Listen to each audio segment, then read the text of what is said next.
இப்போ விடாமுயற்சி வந்து பார்த்திங்கன்னா, ஒரு மிகப்பெரிய சறுக்கலை சந்தித்திருக்கு அப்படிங்கிறத நம்மளால் பார்க்க முடியுது. ஆனாலும் கூட இது அஜித்துக்கு புதுசு இல்ல.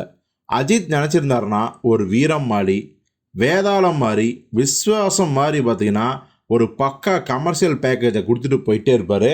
ஆனா, இந்த படத்த வந்து பார்த்திங்கன்னா, ஷார்ட் டைம்ல முடிக்கணும் அப்படிங்கிறதுக்காக தான் இந்த குட், பேட், அக்லி படத்துக்கு முன்னாடி ஒரு கிளாஸான படம் குடுக்கணுங்கிறதுக்காகவே அந்த பிரேக் டவுன் படத்த வந்து ரீமேக் பண்ண ஆரம்பிச்சாங்க. இதற்கெல்லாம் வந்து மிக முக்கிய மூல காரணம் விக்னேஷ் சிவன் தான். அவர் மட்டும் ஒழுங்கா கதை பண்ணியிருந்தாருன்னா, அவர் டைரக்ஷன்ல ஆரம்பிச்சு படம் 1 1/2 வருஷம் முன்னாடி ரிலீஸ் ஆயிருக்கும். ஆனா, அவரு பண்ண கொடுமையால தான் நாள் விரயமாயி, சீக்கிரம் ஷார்ட் டைம்ல ஒரு ப்ராஜெக்ட் பண்ணணும்னு அஜித் ஆசைப்பட்டு, இந்த பிரேக் டவுன எடுத்து, அத அஜர்பைஜான்ல லொகேஷன் வச்சு, அங்க பனிப்புயல், மணல் புயல் இது மாரியான இயற்கை சீற்றங்கள் வந்து ஒரு வழியா இந்த படம் ரிலீஸ் ஆயிடுச்சு. இந்த படத்துக்கான ரிசல்ட் வந்து என்னன்னு உங்களுக்கே தெரியும். ஆனாலும் கூட அஜித் ரசிகர்கள் சோர்வு அடையவில்லை. அவர்கள் உற்சாகமா தான் இருக்காங்க.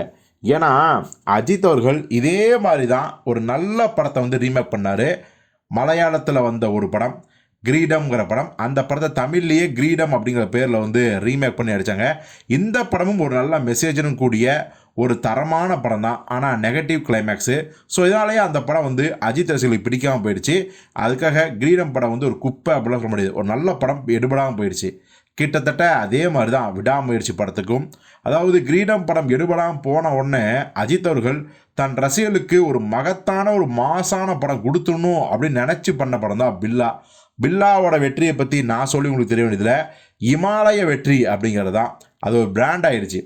கிட்டத்தட்ட இந்த விடாமுயற்சி படம் இப்போ எடுபடல, நல்ல படம் குடுத்தோம் அப்படிங்கிறதால அஜித் ரசிகர் கவலைப்படவே இல்ல.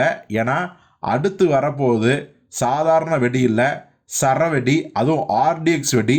வேற லெவல்ல வந்து தெறிக்க வைக்க போகுது. குட், பேட், அக்லி இந்த படத்தை பற்றி தான். எப்படி கிரீடத்துக்கு அப்புறம் பில்லா வந்து அவர் மாஸோட உச்சத்துக்கு போனாரோ, அதே மாதிரி தான் இந்த விடாமுயற்சிக்கு அப்புறம் குட், பேட், அக்லி வந்து ஒட்டுமொத்தமாக சேர்த்து வச்சு அஜித் ரசிகர்களுக்கு விருந்து வைக்க போகுது அப்படிங்கிறத நம்ம உறுதியாக சொல்லலாம்.